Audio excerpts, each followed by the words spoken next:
Prosseguindo com o programa Cristo é a Solução, nesse momento com o espaço da Escola Bíblica em Ação. Hoje, domingo, dia 5 do mês de maio. E para nossa alegria, estamos recebendo mais uma vez aqui nos estúdios da 87,9, nosso querido companheiro diácono Humberto Fontoura, que é o idealizador desse espaço, ele também que é quem escolhe os temas e quem comanda o nosso debate. A paz do Senhor, diácono Humberto. A paz do Senhor, evangelista Jairo, todos os ouvintes. Como sempre, é um prazer estar aqui novamente. Uma alegria também receber mais uma vez aqui o nosso convidado, querido diácono Delimar, e também eu gostaria de frisar aqui, diácono e ministro de louvor. Diácono Delimar, a paz do Senhor. A paz do Senhor, irmão Jairo, a paz do Senhor, irmão Humberto, a paz do Senhor a todos os ouvintes dessa importante programação. Que Deus, esse canal que Deus tem aberto para a gente aprender mais e mais da sua palavra. Muito bem, prosseguindo com o espaço da Escola Bíblica em Ação nessa tarde, antes de nós entrarmos no debate propriamente dito, gostaríamos de anunciar que os programas estão sendo gravados e depois divulgados através do site que o diácono doutor Humberto Fontoura tem carinhosamente cuidado aí.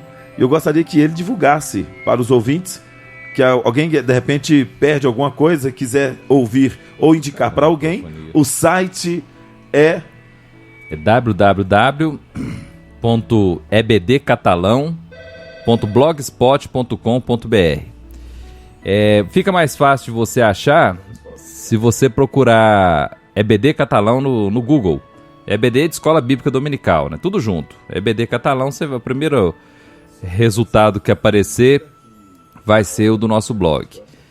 Lembrando que esse blog ele foi idealizado para os professores de catalão, para nós colocarmos ali os resumos das lições, e abriu-se também o espaço para a gente fazer a gravação dos debates, e a gente coloca também depois, hoje à noite, os debates para quem quiser ouvir depois. Fica lá também colocado o áudio, né, para você poder ouvir e passar para alguém. Hoje, inclusive já dando andamento aqui para a gente ganhar tempo, hoje está aqui o diácono Delimar. A última vez que ele veio aqui nós falamos dos 7 estágios da tentação. E o assunto foi um assunto um pouco extenso. Se não me engano, a gente falou até o 3º estágio, que era a sedução. E hoje eu convidei ele aqui para a gente terminar esse assunto. Falta ainda 4 estágios. E nós vamos dar sequência, então, evangelista Jairo, no tema acho que um mês atrás, mais ou menos. Aproximadamente um mês. Nós falamos sobre os 7 estágios da tentação. Verdade. Inclusive, foi o primeiro programa gravado, né? E depois disponibilizado aí pelo site, que já está com mais de 12 mil acessos. Mais de 1.000 uma acessos conquista maravilhosa. E você pode divulgar isso, falar aí para os seus amigos, irmãos em Cristo aí da sua igreja, ou até mesmo colegas de trabalho. Recomende. É um site 100% cristão, com assuntos relacionados à Escola Bíblica Dominical e também os debates que nós trazemos aqui todos os domingos. E, doutor Humberto, os 7 estágios da tentação. Tema importantíssimo que nós abrimos aqui com o nosso querido diácono Delimar, e vamos prosseguir hoje com a participação do nosso companheiro e a ajuda do nosso queridíssimo Espírito Santo. Bom, só para lembrar, eu quero fazer novamente a leitura. O nosso tema ele foi baseado em Tiago, né? Tiago 1, do versículo 13 ao 17. Eu vou ler aqui rapidamente. Está escrito assim, na minha versão: ninguém sendo tentado diga, de Deus sou tentado, porque Deus não pode ser tentado pelo mal e a ninguém tenta. Mas cada um é tentado quando atraído e engodado pelo seu próprio desejo. Depois de havendo o desejo concebido, dá à luz o pecado, e o pecado, sendo consumado, gera morte. Não erreis, meus amados irmãos. Toda boa dádiva e todo dom perfeito vem do alto, descendo do Pai das luzes, em que não há mudança nem sombra de variação. Nós falamos então no nosso último encontro que o primeiro estágio é o olhar, né, que diz aí no versículo 14 do que a gente acabou de ler, quando este o atrai. A gente até falava que o olhar em si não é pecado. O problema é o fruto desse olhar, o que ele pode vir a causar depois.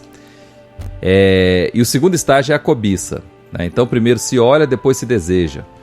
E o terceiro estágio é a sedução, que foi o que a gente parou, né? Até coloquei aqui que seduzir é atrair com habilidade, né? Você conseguir pegar uma pessoa e colocar ela numa situação que ela não consegue sair, porque ela fica presa pelo seu próprio desejo. E a gente até falava da dica, aqui tem umas dicas que eu queria relembrar. No estágio 1 do olhar, recue imediatamente quando sente que está sendo atraído. Essa é a dica. No estágio 2, se você tiver passado para o 2, que é a cobiça, toda tentação só é eficaz por causa de meus desejos pessoais. Então a gente tem que tentar subjugar os desejos. E no estágio 3, que foi onde a gente parou, nós temos o exemplo de José, na casa de Potifar, quando ele a esposa de Potifar tentou seduzi-lo, ele fugiu. A primeira coisa que o cristão deve fazer quando ele está nesse estágio é não querer enfrentar achando que é forte. A melhor estratégia, isso não é covardia, isso é esperteza. A melhor estratégia é fugir da tentação. Bom, se a pessoa foi atraída, a cobiça subiu ao coração e ela foi seduzida, ela vai para o estágio 4, que é a concepção. Aí as coisas vão ficando cada vez mais complicado, mais difícil do crente fugir do pecado. Eu vou começar então o debate nesse estágio 4, que fala da concepção. E como está escrito na Bíblia, que a gente leu agora, cobiça depois de haver concebido. Só para lembrar, concepção vem de nascimento, né? de geração, de criação.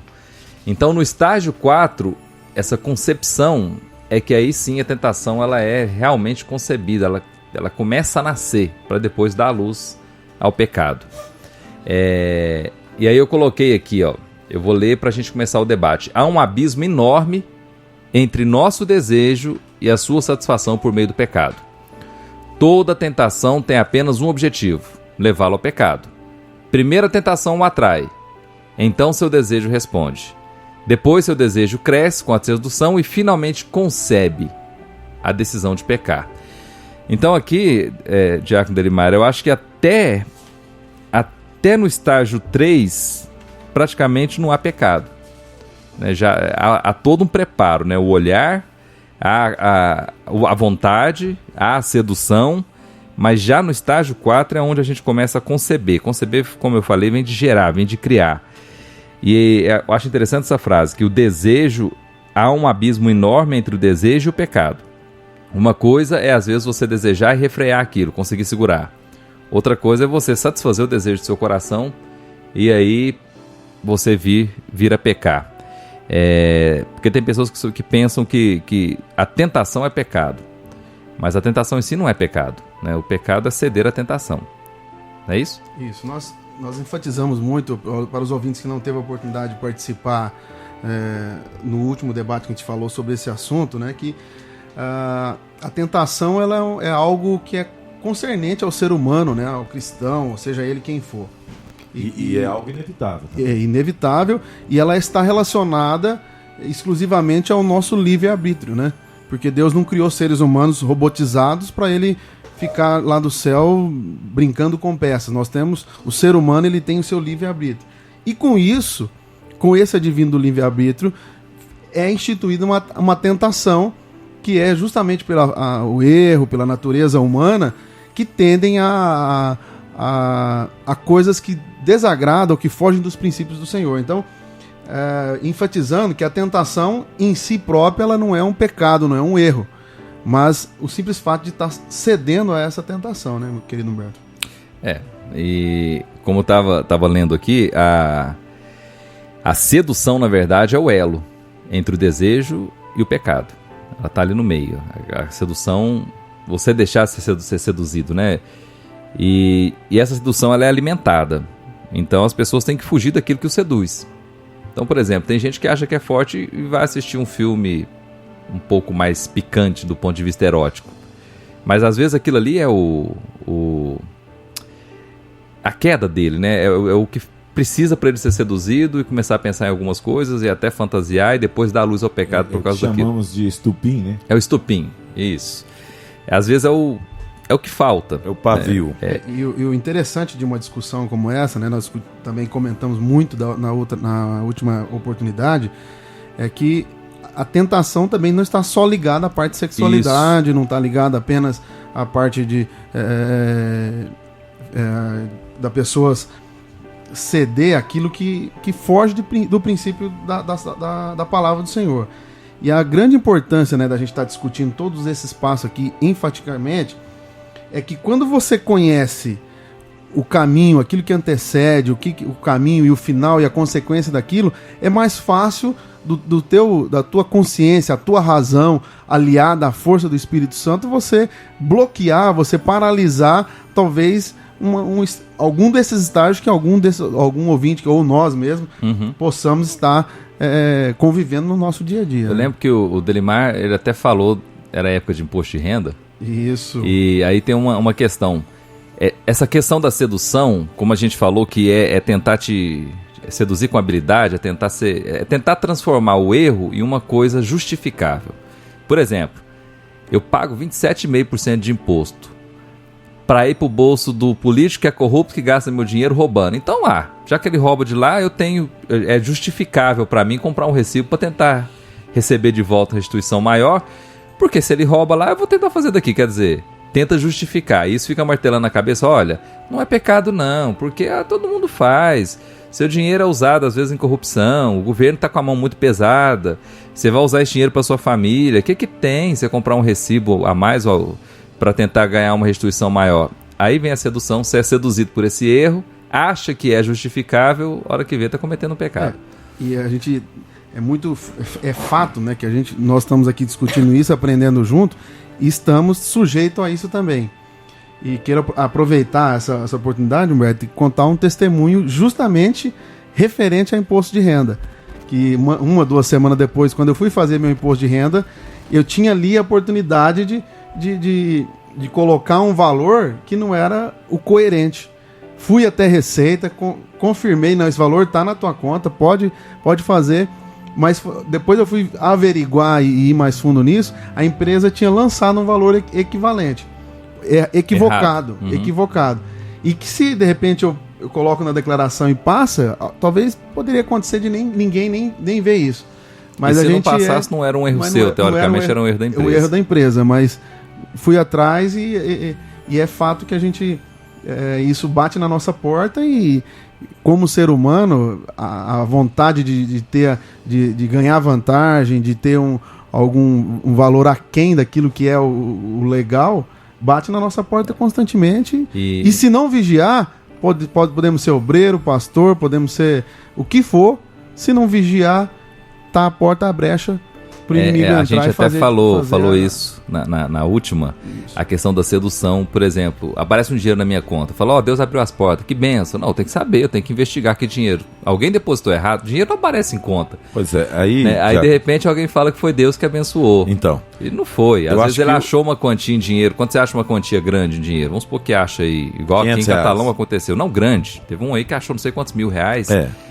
Dinheiro achado não é roubado. Tinha um monte de cheque junto, tinha recibo, você sabia de quem era.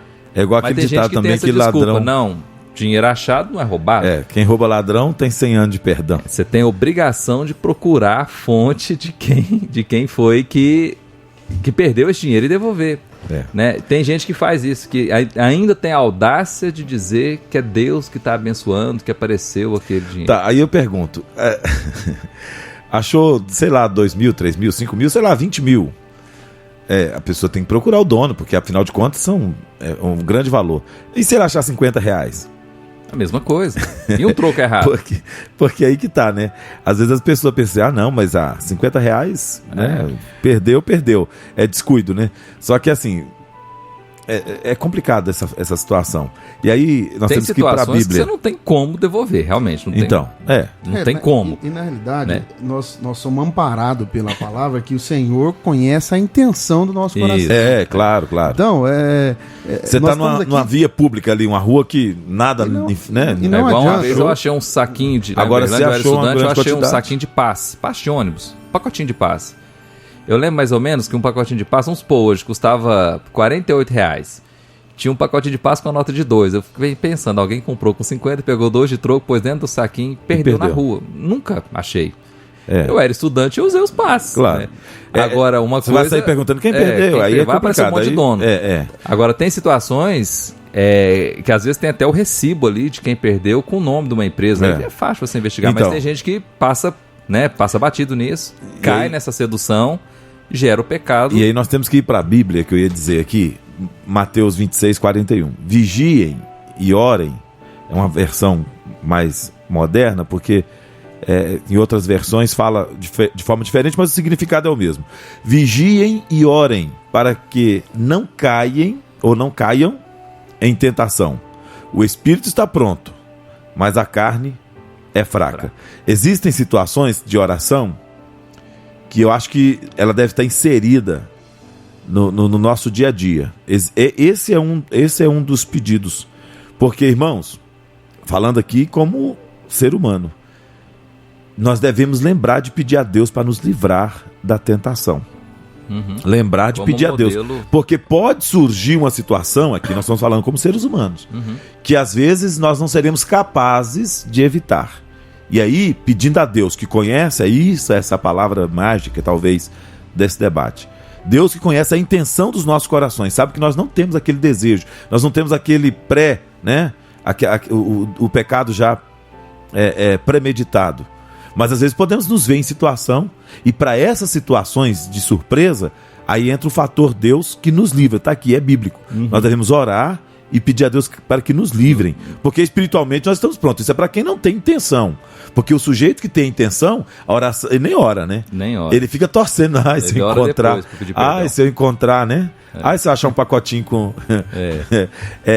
Então assim, é complicado. Para o crente que está com o espírito pronto, ele deve orar, pedir a Deus para que o livre da tentação. Agora, essa questão da sedução, as pessoas às vezes tentar, e aí, Jair, eu acho complicado, as pessoas às vezes tentar encontrar razão nas coisas erradas. Por exemplo, o marido faz alguma coisa errada, não necessariamente na parte sexual, faz uma coisa errada, é bruto, um dia ele dá uma má resposta. Aí aquilo se torna razão justificativa para a mulher começar a pensar no divórcio. Por exemplo, ela acha uma razão, fala, olha, por causa disso... eu mereço,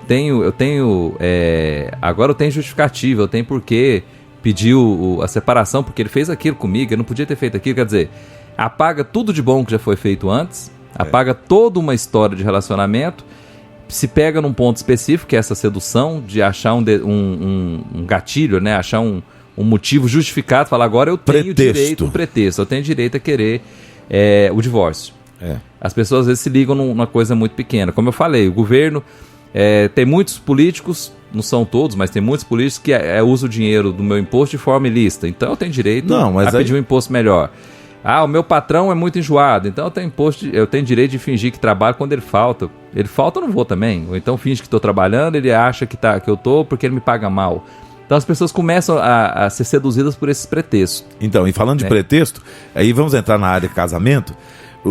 É muito comum um casal, por exemplo, o homem que vai lá e trai a mulher, e às vezes quando ele vai tentar se justificar, fala, mas a mulher é isso, é aquilo. Sempre tem uma justificativa. Eu chego em casa, comida não está pronta, não sei o que. Começa a arrumar situações para tentar justificar, como nós aprendemos desde criança que um erro nunca justifica o outro. Exatamente. Né? Se você é um caso. E falando aí, nós estamos dando um exemplo aqui de casamento, mas isso acontece em várias situações. O camarada às vezes que rouba.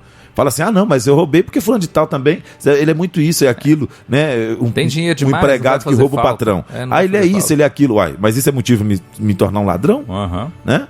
O patrão é isso, é aquilo, mas vai me dar o direito de eu ser um ladrão? De maneira nenhuma, né? Então é onde que... Então aí, eu até coloquei aqui, para finalizar essa parte, o segredo do estágio 4. Decida com antecedência não pecar, é aquilo que você diz, não ter o pretexto de pecar, porque mesmo não tendo a gente cai às vezes em tentação. Nunca se permita pensar numa boa razão para pecar, é aquilo que a gente está falando, não existe pretexto para pecado, né? E assim você jamais tomará a decisão de pecar. E aí nós partimos para o estágio 5, podemos ir? Sim, claro. O estágio 5, acho que hoje a gente consegue terminar, fala do nascimento. Então nós falamos primeiro o olhar vem a cobiça, que é o desejo, essa seduz, concebe o pecado e aí ele nasce. Nascer significa dar a luz ao pecado, né? Dar a luz ao pecado, como está escrito lá em Tiago 1, nós lemos, é o pecado nascendo. E aí é o que está escrito aqui, ó, depois que você... Essa é a geração mais rápida que existe, viu? a gravidez mais rápida que eu conheço, porque depois que você decide pecar, ele nasce rapidinho. Desejou pecar, o pecado ele vai nascer imediatamente. Aí o Espírito Santo ele nos dá um aviso dizendo, vai embora, sai disso, né? Insistindo com o crente para que ele interrompa o pecado. E Deus ainda oferece um escape, né? Mas na maioria das vezes a pessoa ela não consegue porque ela está seduzida. Aquilo dá prazer para a carne. E aquele prazer ela não consegue deixar. Aquilo é gostoso. Aí eu pergunto, doutor Humberto e diácono Delimar, Deus provê o livramento conforme está escrito em 1 Coríntios 10, 13. Isso é bíblico. Mas aí uma pergunta minha, talvez seja uma pergunta dos ouvintes. Esse livramento que Deus provê, porque diz que Deus provê, né, que juntamente com a tentação ele já providencia o livramento.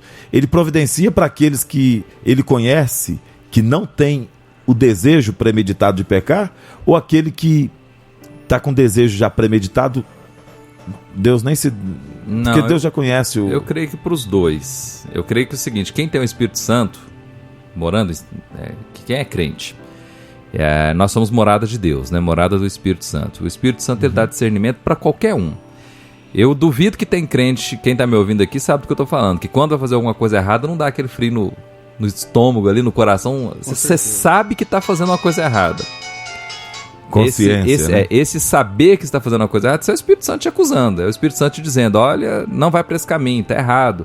Mas às vezes a sedução foi tão bem feita, né, o pecado já começou a ser gerado, e eu vou conceber esse pecado. Mesmo eu fecho os ouvidos para o Espírito Santo. E aí depois, nós vamos falar depois vem a decepção. Vem a angústia, vem aquele, não, por que eu fiz isso? Mas antes de ter feito, tanto para quem estava premeditado, ou tanto para quem foi tentado na hora, eu creio que para ambos o Espírito Santo ele dá o alerta, ele dá aquele frizinho. Tem gente que fala assim, mas ele não falou comigo, ele não vai falar, ele não vai chegar para você e falar, ô meu filho, escuta aqui, ó, o caminho tá errado. Não, mas no teu coração você sabe que tá fazendo uma coisa errada, né? E aí, às vezes é tarde, vem só o arrependimento depois.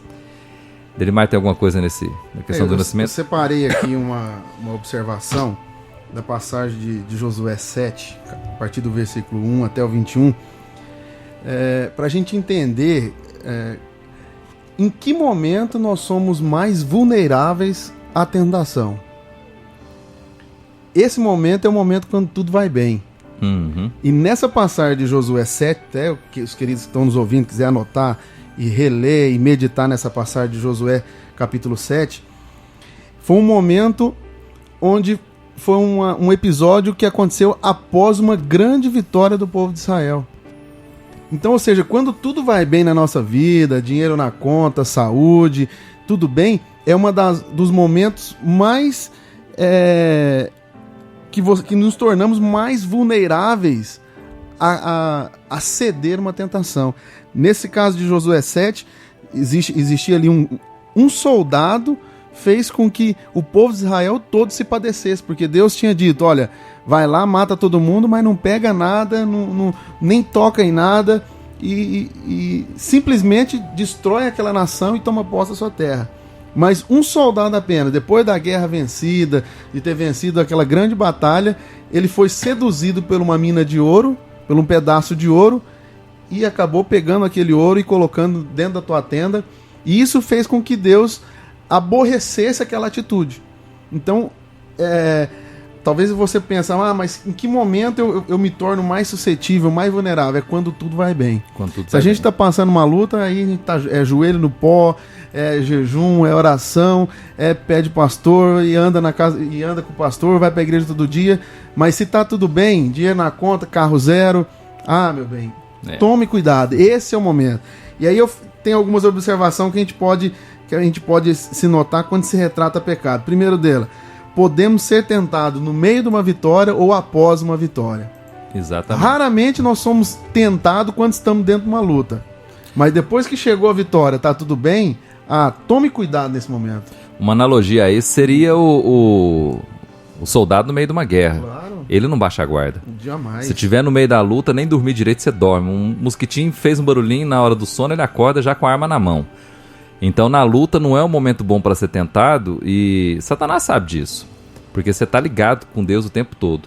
Passou a luta, a vitória, aí é a hora de tomar vinho e comer pão, né? A hora do banquete. Aí nessa hora, a hora do alívio, né? As coisas podem acontecer. Tem até uma música, eu não sei se o Jairo tem, depois a gente coloca, aquela da Ludmilla Ferber, Nunca Pare de Lutar, que não sei se você já prestou atenção na letra, sim. Que ela fala que o cansaço, o cansaço, o desânimo logo após uma vitória, né? Uma mistura de cansaço, desgaste com o contra-ataque do mal. Quer dizer, você está cansado, você passou, mas ao mesmo tempo você está aliviado porque você está vitorioso. Aí vem um contra-ataque, você não está esperando, você é seduzido. Mas e o que fazer nessa situação, Diácono Delimar? Sim, só ainda reforçando a questão dessas consequências de se tratando de pecado. Primeiro, o momento após uma vitória, uma fase de prosperidade, é um momento que você está muito vulnerável. Segundo, jamais a gente peca sozinho. Jamais o nosso erro, a nossa consequência atinge apenas nós. Atinge aquelas pessoas que estão à nossa volta. Segundo, o pecado sempre produz derrota. Sempre produz derrota. Jamais o pecado vai trazer para você uma questão de uma consequência boa ou algo benéfico para a tua vida. Ele sempre te traz derrota. E segundo, ele jamais fica escondido. Porque Deus revela aquilo que realmente está causando um injúrio, um mal no meio do teu povo, na vida da pessoa. Então, esse fato de o que fazer, né? Primeiro nós estamos aqui ainda no nascimento do pecado, né? Dentro da nossa fase que a gente está discutindo, o pecado ainda não, realmente ainda não foi concretizado. Mas o caminho é ir para os pés do Senhor mesmo, não tem outra forma. Marcos 14:38. Vigiem e orem para que não caiam em tentação. Antes da luta, vigilância. Durante a luta, vigilância. Mas aí acabou a luta. Continua vigiando. Vigiar e orar, né? Vigilância sempre. O tempo todo. Na verdade, assim, irmão Jairo, a nossa luta, ela não cessa, né? A nossa luta, ela não cessa. Perfeito. Né? A nossa vida, ela é galgada em cima de batalhas e batalhas. A gente vence, ganha uma ou perde outra, mas a nossa guerra, ela continua, porque o nosso descanso não é nesse lugar, né? E nessa fala aí, nosso descanso não é nesse lugar, é que a gente combate, por exemplo, um assunto que nós falamos aqui, que deu bastante discussão, essa famigerada teologia da prosperidade, né? Que as pessoas pregam como se o nosso descanso fosse aqui, a gente tem que ganhar muito dinheiro, tem que viver uma vida descansada. Enfim, o crente está perdendo essa ideia, essa concepção de que o descanso dele é no céu. E tem muito crente que nem sequer estão desejando a volta de Jesus mais. Se você falar, Jesus vem amanhã, ele desespera. Meu Deus do céu, como assim amanhã? Eu tenho que me preparar. Não está preparado. No fundo, no coração, lá bem no fundo, nem quer que venha. Porque tem um lucro ainda para ganhar, tem um casamento que ainda vai realizar, tem uma faculdade que ele quer terminar. Quer dizer, tem tantas coisas para terminar e até a volta de Jesus ele quer que demore um pouquinho para ele se satisfazer nessa terra. Quando a gente tem essa ideia de que o nosso descanso não é aqui, aí passa a fazer sentido lutar tanto contra as coisas desse mundo. Caso contrário, eu vou lutar contra os desejos. Por quê? Se os desejos são os que deixam alegre o meu corpo, a minha carne, né? Então não tem por que eu lutar contra o pecado. Mas se eu penso que lutar contra o pecado significa guardar tesouro no céu e que Jesus um dia vem me buscar, aí tudo faz sentido. Caso contrário, não há sentido. Tivemos participação aqui do Gilberto Pimenta, mandou via mensagem o versículo de Tiago, né? Que está escrito assim: sujeitai-vos a Deus, resistiu o diabo, e ele fugirá de vós. No caso, resistir o diabo aqui,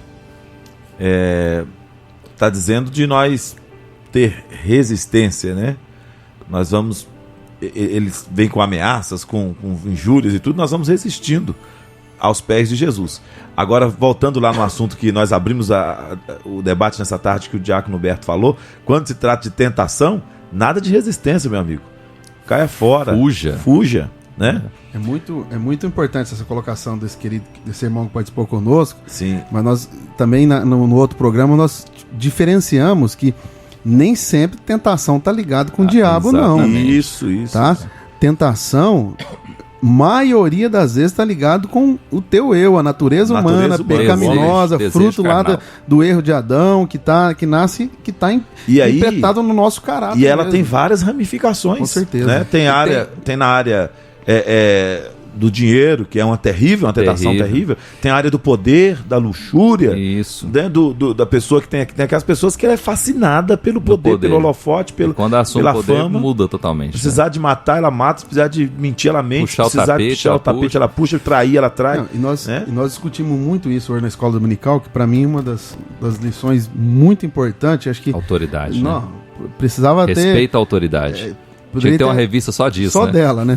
Assim, e essa questão de você obedecer seus pastores, obedecer seus líderes, está assim, a insubmissão é uma grande tentação do ser humano. Sim. Porque você tem que sujeitar, às vezes você hoje, você é uma pessoa, a gente se torna uma pessoa independente financeiramente, você tem seu status, você é muito bem visto na sociedade. Já saiu da casa do pai, da mãe, às vezes eu mando em mim, pronto, acabou. E já ouvi dizer assim, pessoas relacionada à financeira, exemplo, eu tenho muito mais poder financeiramente do que o próprio meu pastor, como é que ele vai me orientar na minha vida profissional? Meu querido, vida espiritual é autoridade, é instituída por Deus. Então, em submissão à vossa liderança, aos seus pastores, a Deus, é uma grande tentação do ser humano, e aí, com certeza. Aí foi citado lá na lição, tá, inclusive na lição, que o sacrifício, que o obedecer é melhor do que o sacrificar, né? Aí nós entendemos que quando você obedece por amor, você já está sacrificando. Sacrificando o quê? Exatamente isso. Você está crucificando os seus desejos, desejos carnais, né? Que às vezes leva você a não obedecer, é uma tentação. Mas aí quando você obedece, você dá prova de amor ao seu líder e obediência total a Deus. Porque se você não obedece o teu pastor ou a tua liderança que você está vendo, como é que você vai obedecer a Deus que você nunca viu? Exatamente. E é uma questão perigosa. Agora, eu só queria comentar aqui, vamos terminar os últimos 2 tópicos, mas tem tentação que parece que é boa. Vocês estão falando aí dessa questão da sedução, né? Que a gente fala de tentação, a pessoa já pensa no pecado, principalmente do lado sexual. Mas, por exemplo, o marido resolve fazer uma surpresa para a família e compra um carro zero, muito além das possibilidades de pagamento que ele tem. Parece uma coisa boa, né? Nossa, o irmão ele tem fé, ele é corajoso. Ele foi lá e comprou um carro lá de 100 mil reais.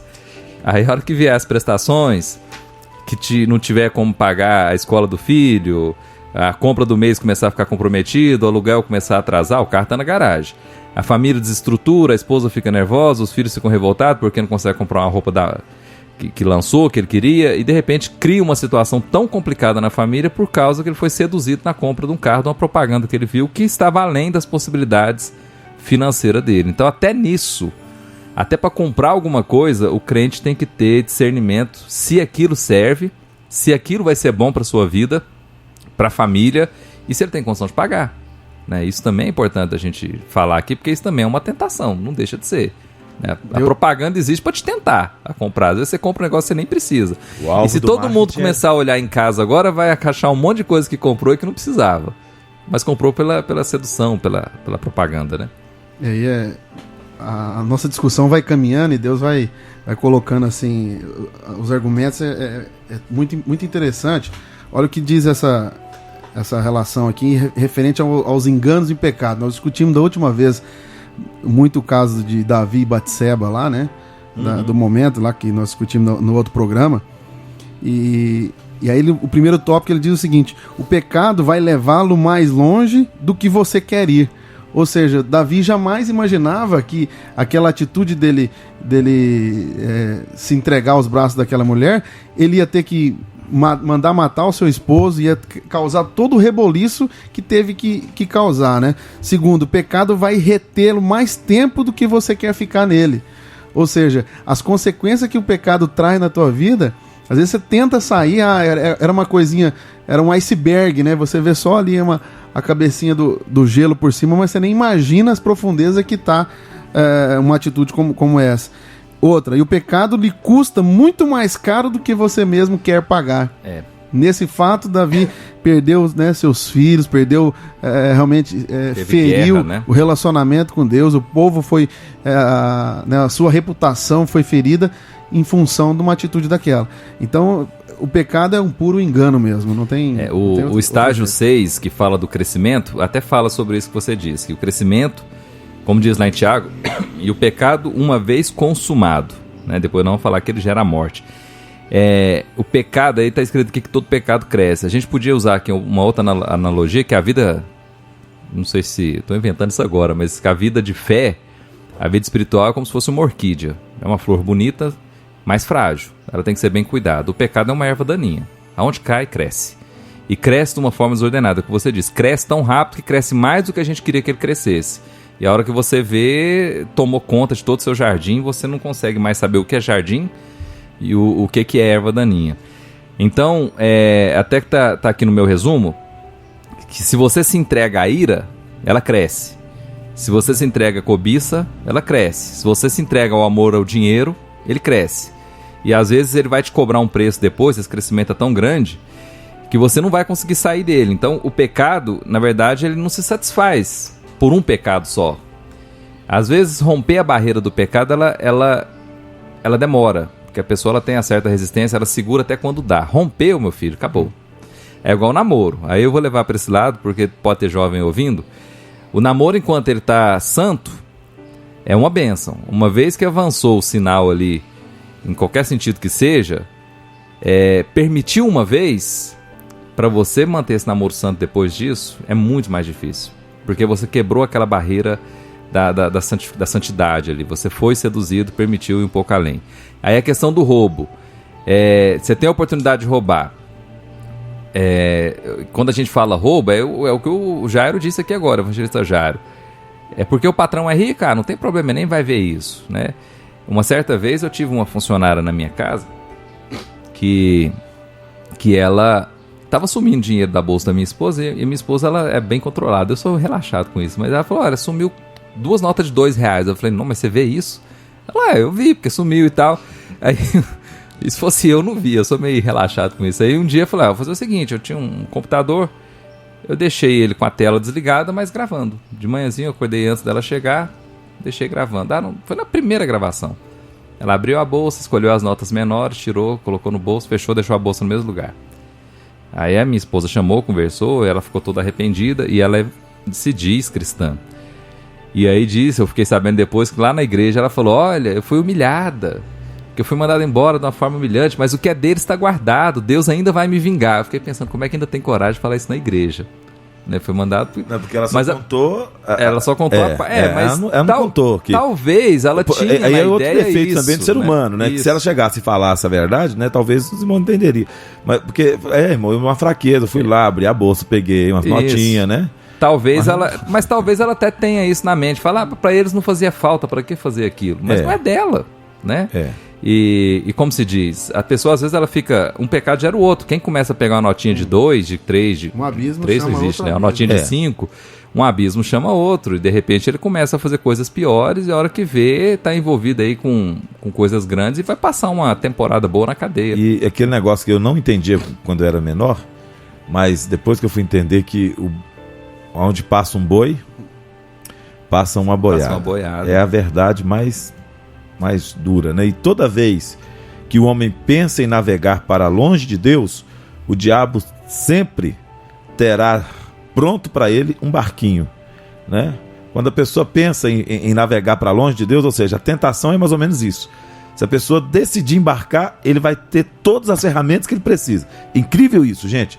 O diabo prepara tudo. Olha, por exemplo, alguém que é viciado em bebida. Falando aqui de bebida, que é uma forma de tentação. Exato. Ele pode não ter dinheiro para pagar o ônibus, ele pode não ter dinheiro para comprar um prato de comida, ele pode não ter dinheiro para... Mas a maldita da bebida ou dos outros, né? O diabo sempre vai preparar para ele, vai disponibilizar para ele. Aí tem a questão da mentira também. Ele fala assim, vai ser a última dosinha que eu vou tomar, né? Enganando a si próprio. Vai ser a última vez, eu tenho certeza que eu vou conseguir parar depois. E aí a última vez ela se repete, várias vezes, né? Quem nunca fez isso, né? Não, vai ser a última vez que eu faço isso, eu tenho certeza. Aí já pede perdão para Deus até antes. Senhor, me perdoa, porque agora eu vou fazer uma coisa que é errado. Vai e faz. E o pecado, então, nesse caso, ele passa a buscar o controle. Ele passa a controlar a vida da pessoa. E aí é uma tristeza muito grande quando o pecado passa a tomar conta, né? Fazer parte do controle da vida. Bom, o último estágio, para a gente encerrar, nosso tempo já está quase esgotando, fala da morte. Então, o pecado, uma vez consumado, o pecado gera a morte. E alguém ouvindo fala assim, mas o que é isso? Está falando que quem peca morre? Olha, nós estamos falando do ponto de vista espiritual. Partindo do princípio que a vida do crente, ela é... A vida de qualquer um, a alma, ela é eterna. Você pode, depois da sua morte física, ter a morte eterna ou a vida eterna com Deus. O pecado gera morte. A própria Bíblia fala isso, que o salário do pecado é a morte, e esse salário é pago em dia, né? É um salário que não atrasa. E a única forma de você se livrar disso, dessa morte, é alguém pagando esse pecado para você, alguém pagando essa fatura. No nosso caso, Jesus pagou por nós todos esses pecados. Mas ele não só pagou o pecado, como ao mesmo tempo ele enviou o Espírito Santo para que nós não viéssemos a pecar novamente. Né? Pelo poder do Espírito Santo que habita em nós, nós temos discernimento entre o bem e o mal, entre o que é errado e o que é certo, e nós podemos viver uma vida de obediência a Deus, de gratidão, louvor e glorificação ao nome dele, afastando do pecado e, consequentemente, alegrando a nossa alma. Porque quando nós permitimos o pecado, nós entristecemos a Deus, nós negamos a morte de Cristo, isso é grave, porque é como se a gente negasse o sacrifício de Jesus, e nós entristecemos a nossa alma. Então a alegria do Espírito Santo, que a gente tanto diz que nós temos, a verdadeira alegria o crente tem, porque ele sabe o que é ser salvo. De repente ele perde essa alegria por causa de um pecado que ele faz, ele causa essa tristeza, né, na sua alma, ele entristece o Espírito Santo. Então eu coloquei aqui que o poder e a presença do pecado crescem com maior firmeza à medida que o cristão decide repetidamente pecar. Isto vai levando a uma tendência cada vez mais destrutiva. Nos estágios iniciais da prática deste pecado, ele poderia facilmente parar, então é mais fácil parar no pecado. Nos últimos estágios, porém, mal consegue resistir, apesar de toda a determinação, jejum, oração, campanha, mas se o negócio cresceu, fica muito mais difícil de você conseguir fazer ele voltar atrás. Lembrando que o pecado ele gera morte, né? Ele gera trevas, isso é algo que a gente tem que evitar. Um pastor fez uma analogia muito interessante, que eu acho que vai resumir, vai assim, deixar bem claro qual que é essa ideia de tentação. Ele comparou a tentação como um rio Amazonas. Uhum. Quando ele nasce, ele é lá estreitinho, dá para passar na água, uma criança pode atravessar de um lado para o outro, e aí ele vem descendo e seus afluentes vai abastecendo ele com as suas águas. Chega ao final hoje lá do rio Amazonas, ele é um rio intransponível a nado simples, né? Então, da mesma forma é a tentação. Quando é no começo, lá no olhar, é fácil você parar, é fácil você revidar, é fácil você fugir, mas a partir do momento que você vai dando ênfase, vai deixando isso ser nascido no teu coração, né? E como a gente vem sempre aprendido que o pecado primeiro ele acontece na mente. O pecado primeiro ele acontece no teu coração. Aí sim depois vem o fato consumado. E dessa forma é como se fosse o rio Amazonas. Ele nasce lá pequenininho, fácil de ser domado, pode mudar seu curso, fazer o que for preciso. Mas depois que os seus afluentes abastecem, vem descendo, ele se torna um rio gigante. Se torna, comparando com a tentação, se torna uma etapa que só o sangue de Jesus pode mudar vencer essa história. E alguém pode estar perguntando, e se eu estou no estágio 7, o que eu faço? Aí eu deixo 1 João 3:8, a parte B do versículo, que diz: para isso o Filho de Deus se manifestou, para destruir as obras do diabo. Nesse caso, volte o mais rápido para Deus, arrependa-se, faça um conserto, confesse os seus pecados, porque Deus é poderoso, Jesus é poderoso para desfazer as obras do diabo que estão te escravizando. E mais uma vez a participação de Gilberto Pimenta, ele mandou um outro versículo, que é Salmo de número 119, que diz: lâmpada para os meus pés é a tua palavra, e luz para o meu caminho. A palavra de Deus, ela é sempre, deve ser sempre a companheira fiel, né? Salmo 119, versículo 105, o verso 105. Aí eu vou puxar a sardinha pro meu lado aqui. Aí a preocupação que nós temos com a escola dominical. Sim, com a participação dos membros na escola, que é onde se aprende a palavra com mais calma, né? Mas o doutor Humberto e diácono Delimar, É verdadeiro esta tendência que hoje algumas pessoas estão tendo, e nós não estamos aqui generalizando, só a tendência que algumas pessoas estão tendo, de se dar mais assim aos movimentos do que para a busca genuína da palavra, de ouvir realmente o ensinamento? Parece que é um assunto quando você fala assim, nós vamos lá no estudo bíblico, vamos lá para aprender a palavra. Você vai lá, conta, tem 20, 30, né? É um culto de vitória, é um culto de campanha, alguma coisa assim. Aí tem 40, 50, 100, 200, né? Tem uma imagem que tá andando no Facebook muito interessante, assim, show do Thales, lotado, 1 milhão de jovens, culto de oração 2, 3, né? Porque isso revela um pouco também. Show do Kleber Lucas em Goiandira, lotado. 4.000 pessoas, né? Foi bênção, foi uma bênção para aquela cidade, mas lotado, Glória cheio de gente. Escola dominical, 20, 30 pessoas. Mas, irmão Jairo, irmão Humberto, tem uma passagem na Bíblia que às vezes a gente lê a Bíblia por ler e não medita e não entende o que Deus quer falar. Que está em Êxodo 19, 20. Que foi aquela ocasião onde Moisés deixou o povo lá no arraial e subiu para o monte para buscar Deus. Era exato menos de 40 dias, que não tem fato assim, menos de, vamos dizer, 15, 20 dias que Moisés subiu, já estava o povo lá fazendo um bezerro, caindo em pecado. Ou seja, eles ficam, por que eu não dou conta? Por que hoje eu estou na igreja, amanhã eu já estou fora? Por que disso, por que daquilo? E aí, um versículo, o capítulo 20 de Êxodo, fala assim, o povo fala para Moisés, e foi uma escolha do povo, e não foi escolha de Deus. Moisés, seja nosso mediador, vai lá, diga para Deus para não falar diretamente conosco, sobe lá você no monte, fala com Deus e depois vem aqui e nos passa para nós o que ele falou. Antes eu achava que esse fato de só Moisés ter subido para o monte era uma decisão de Deus, mas na realidade foi o povo que decidiu. Fala assim, não, Moisés, vai o senhor lá e conversa com Deus lá, depois você vem e traz. E fale para nós o que Deus queria falar para nós. Aí está a causa de muitos de nós não conseguir manter uma estabilidade na nossa vida espiritual. Porque nós queremos que, de terça-feira é culto dos obreiros. Vai lá meu pastor, jejuma, gasta, cresce diante de Deus e depois vem aqui e traz a palavra mastigadinha para mim no culto de domingo. Então isso é a causa porque muitos caem em tentação. Porque muitos, 10, 15 dias atrás, estavam lá adorando a Deus, tinha acabado de passar o Mar Vermelho. Olha, menos de um mês, que Moisés ficou 40 dias lá em cima do monte, então eles construíram o bezerro antes disso. Uhum. Então tinha acabado de passar o Mar Vermelho, 10, 15 dias que Moisés subiu para cima do monte, tá o povo lá, não quer mais saber de Deus, faz um bezerro para nós de ouro aí que nós queremos adorar. Ou seja, e foi o povo que escolheu a não subir no monte. Então quando a igreja fala, dia de terça-feira não é culto para ir, dia de escola dominical, de domingo é dia de eu descansar, você tá decidindo, os pastores que vão lá falar com Deus e eu vou ficar aqui esperando o leitinho pra receber mastigadinho. Irmãos, acontece. Esse é o fato. Vamos ser mais extensivo um pouquinho. Vamos falar, por exemplo, aquele grande congresso que acontece, né? Os coitados entre aspas aqui, tá, irmãos? Os homens de Deus, desculpa até usar a expressão errada de coitados, mas os homens de Deus têm que ir lá jejuar, consagrar, pagar o preço. Aí a plateia tá lá, só quer receber, né? Mas ainda tem alguns que têm a audácia de julgar, né? Ainda fala mal, não gostei, acho que não foi legal. Ué, é uma verdade isso aí.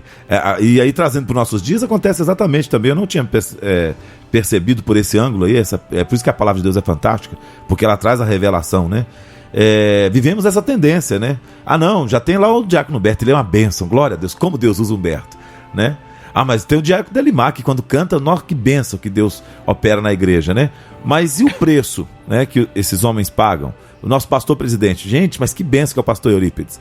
Mas e o preço que ele paga, né? Será que é exclusivo só para ele? Será que eu também não posso me preocupar e me esforçar, sobretudo nessa questão de estar na casa do Senhor, na escola dominical, nos cultos de ensino, nos cultos da família, nos cultos públicos, né? Para adorar a Deus, sem aquela preocupação que as pessoas hoje, muita gente preocupa em ir à igreja apenas para receber. Aí eu tenho que buscar pela minha família, buscar pelo meu filho. E também E o que eu devo a Deus, né? Que é o meu louvor, a adoração que seja dada a Ele para sempre. E a questão do sacrifício me faz lembrar, Spurgeon, não sei se vocês já leram, um grande pregador de 1800 e pouco. Ele tem alguns sermões, eu já falei isso na escola dominical. Ele diz assim que você buscar a palavra é beber da fonte. Você ouvir a palavra é tomar da caixa d'água. Não é a mesma água.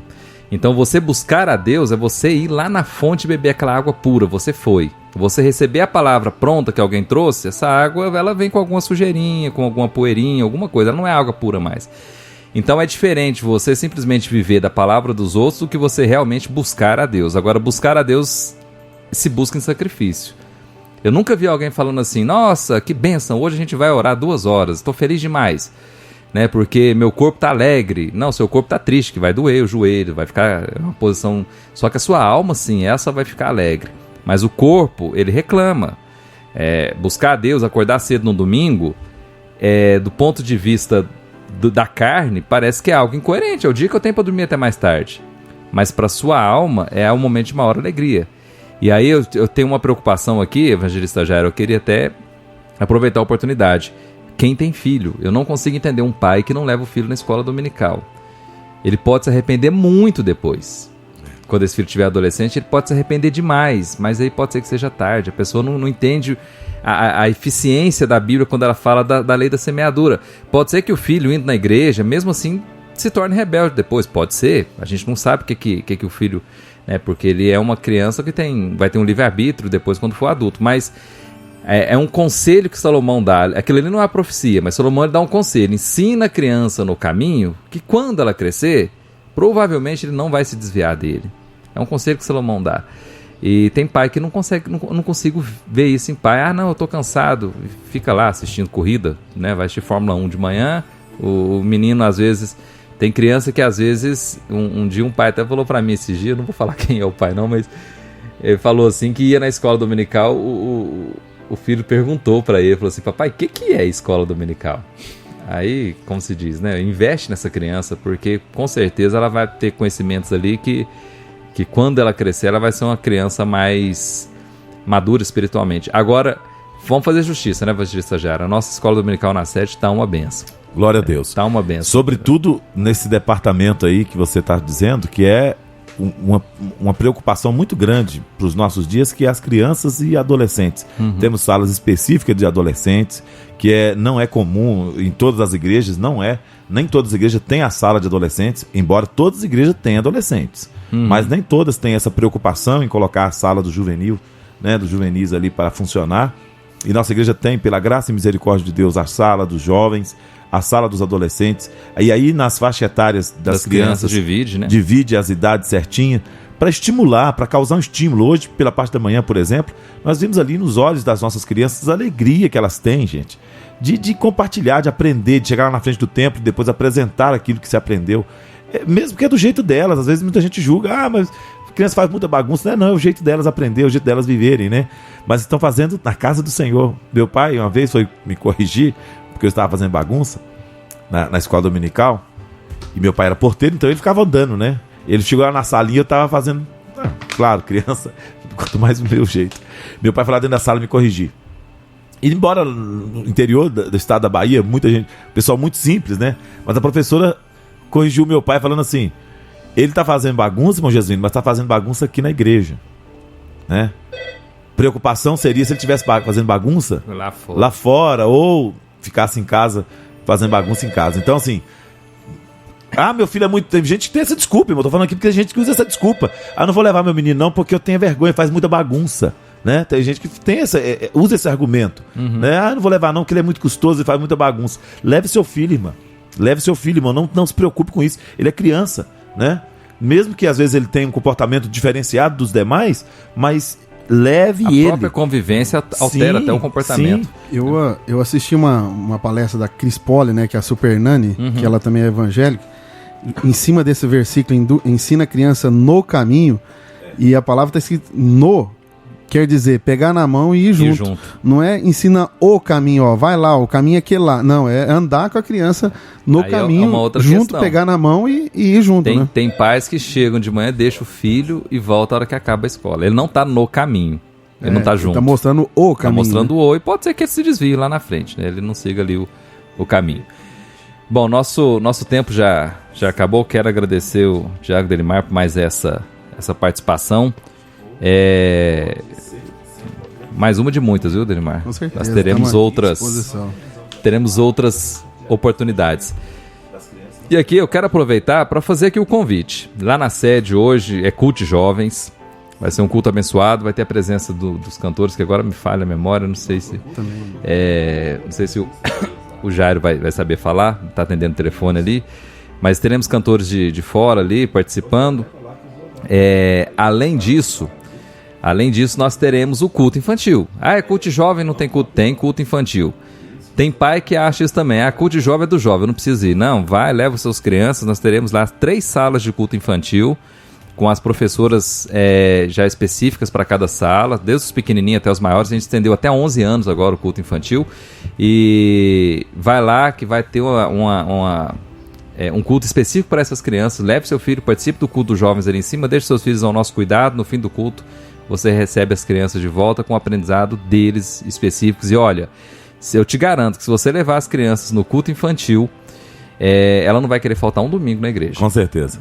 Diácono Humberto, tivemos a participação aqui, claro, nós não vamos citar, né?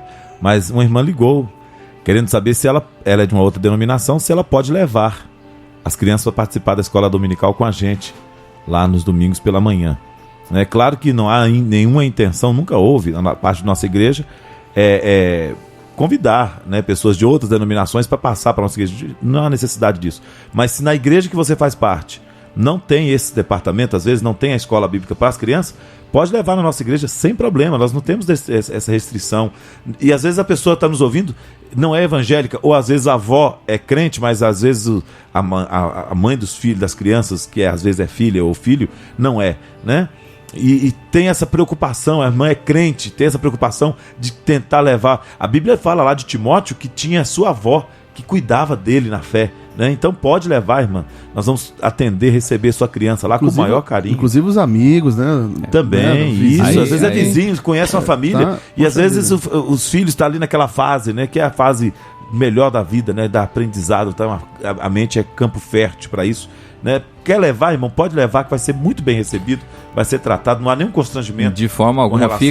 Fica aqui, inclusive, um esclarecimento. A escola bíblica, a sua história, ela não foi feita para crente. Exato. Ela é aberta à comunidade. Ela é óbvio que os crentes participam, mas antigamente era o culto que mais dava gente, porque era onde se ensinava a Bíblia para quem é leigo, para quem é muito tempo crente, para quem é novo convertido. Não interessa. Para quem tinha curiosidade de saber, tem curiosidade de aprender a Bíblia. Ia lá aprender a Bíblia. E aí depois não queria se decidir, acontece muito caso. Hoje ficou um pouco do desuso essa visão da escola bíblica. Às vezes a pessoa não queria se decidir logo a religião, né, a passar logo, que chamava antigamente para lei de crente.